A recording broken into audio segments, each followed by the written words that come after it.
Mas por que o Gilvan não pode ser candidato, então? Ah, então muito bem. Então candidato porque ele ganha. Ele ganha, ele tem toda... E ele é extraordinariamente competente. Claro, eu estou a falar por isso, eu só preciso conhecer, saber que ele é. Não há dúvida. Por isso é que eu admiti, se for o Brasil, com o Gilvan Magalhães Oliveira, o Wilton daria um pulo extraordinário. Não, a verdade é a seguinte, aqui, primeiro, não sei se é exatamente o Brasil, não, porque... Pois, eu não sei, eu perguntei se é. Se for o Brasil, não sei se vai ser o Gilvan. De repente já não é mais. Exatamente. Então o melhor está podendo a gente partir para uma coisa como essa, mais objetiva.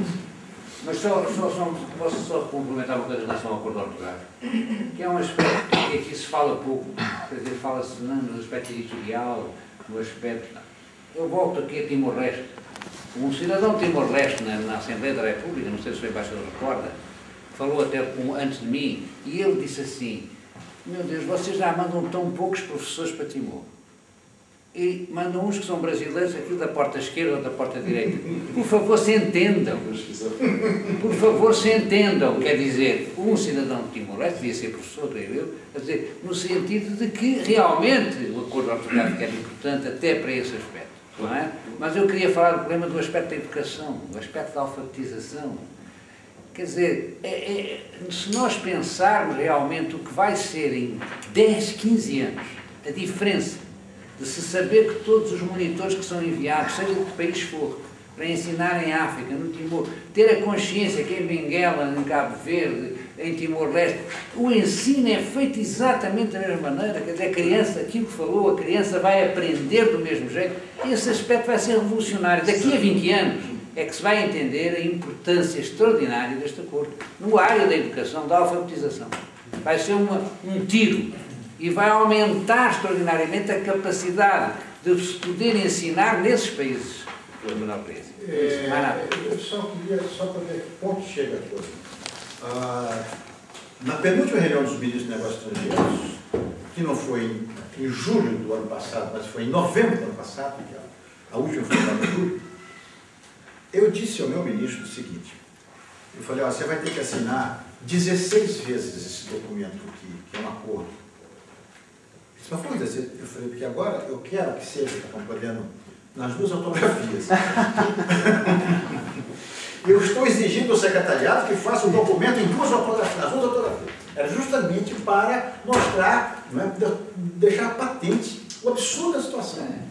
Quer dizer, o meu documento firmado pelos outros países. Quer dizer, um país tem uma ortografia e os outros 7 têm outra.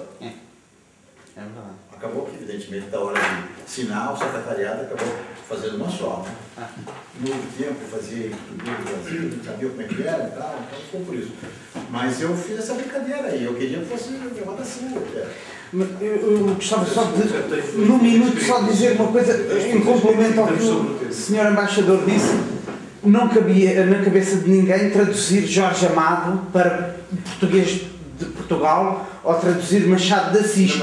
Mas Paulo Coelho é traduzido para o português de Portugal. Não, por favor. Que é incrível. Isso é um dos equívocos. Que é inaceitável a tradução de Paulo Coelho para o português de Portugal. Mas não estou falando de ortografia. Isso é outra coisa. Isso é outra discussão que fica para amanhã. Isso é outra coisa. Nós estamos falando de ortografia. Ortografia não tem nada a ver com isto. Não tem nada a ver com sintaxe, não tem nada a ver com leque, não tem nada a ver com morfologia. Só não toca na língua a ortografia. É outra coisa. Não vamos confundir. Nós estamos sobre o limite do tempo previsto para este evento. Todavia, ainda tenho pedido a intervenção do Luís Santos, do Luís Martins, e se forem muito curtas, tenho aqui o do Joaquim Patrício e o Miguel Real para ver a resposta da questão. Se houver tempo, queria que fossem muito breves e as respostas também muito breves. Eu vou tentar ser breve, de qualquer maneira não estava a pensar alongar muito, mas como gostava de participar no debate, bem, de facto estamos a dar os primeiros passos, podemos dizer assim, não é? Nas questões da lusofonia. Eu lembro-me aqui quando da fundação da CPLP, que praticamente o tema da lusofonia não se falava, e nesta dúzia de anos, de facto, os encontros, os diálogos internéticos, as associações vão-se multiplicando e a lusofonia hoje exponencioso, não é? Tem uma dimensão já completamente diferente daquilo que tinha há uma dúzia de anos atrás e, portanto, prevê-se que daqui a poucos anos o movimento se alargue muito mais. Eu retive, sobretudo, duas ideias dos dois oradores.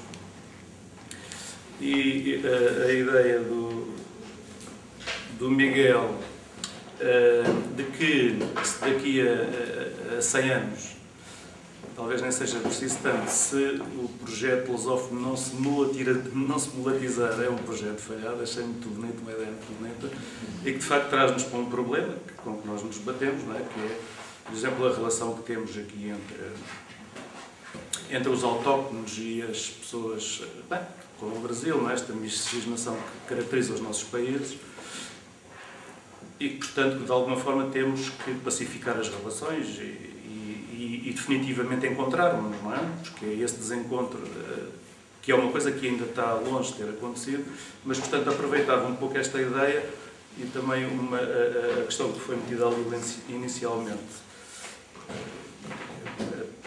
que era a de então o senhor embaixador, entretanto, foi ali solicitado para uma conversa pelo telemóvel, então vou trocar e vou meter a questão ao Miguel Vidal. O senhor embaixador disse que esta lusofonia podia-se traduzir nesta alma comum, nesta nossa alma comum, que é a alma que acaba por se constituir por esta partilha linguística e de facto de alguma forma nos dá uma alma coletiva. E nesse sentido perguntava então se em termos da ideia, e trazendo também um pouco o Agostinho da Silva, não é? E a ideia, o Agostinho da Silva tinha um pouco a ideia de que era preciso promover também uma certa sacralização das sociedades. Se a ideia do choque cultural que o Miguel estava a avançar não passava um pouco também por uma crescente participação social das populações, cada vez mais, portanto, nas relações lusófonas, digamos. E, portanto, aproveitava ao Sr. Embaixador perguntar se, de facto, esta descentralização, a descentralização da lusofonia, em relação à ideia de que a sede da lusofonia está nas grandes cidades e é, sobretudo, falada pelas grandes elites, se essa descentralização não deve passar também por uma descentralização física, primeiro, não é? Física, enquanto os espaços físicos não estarem só centralizados nas grandes cidades, para depois permitir que, de facto, as populações comecem a apropriar-se cada vez mais desta ideia de lusofonia que nós estamos a conversar. Eu talvez depois colocasse e depois talvez seja mais fácil responder ao trabalho do Martins. Sim, eu serei breve. Gostaria de perguntar qual é que é o estado, ou se há alguma abordagem da CPLP em relação à Malásia, nomeadamente em relação à comunidade de Malaca, de lusófona, e também em relação à Sri Lanka, onde também ainda há alguns vestígios, e sobretudo qual é que é o estado da entrada da Indonésia como observador associado na CPLP. Por outro lado, gostaria de saber também qual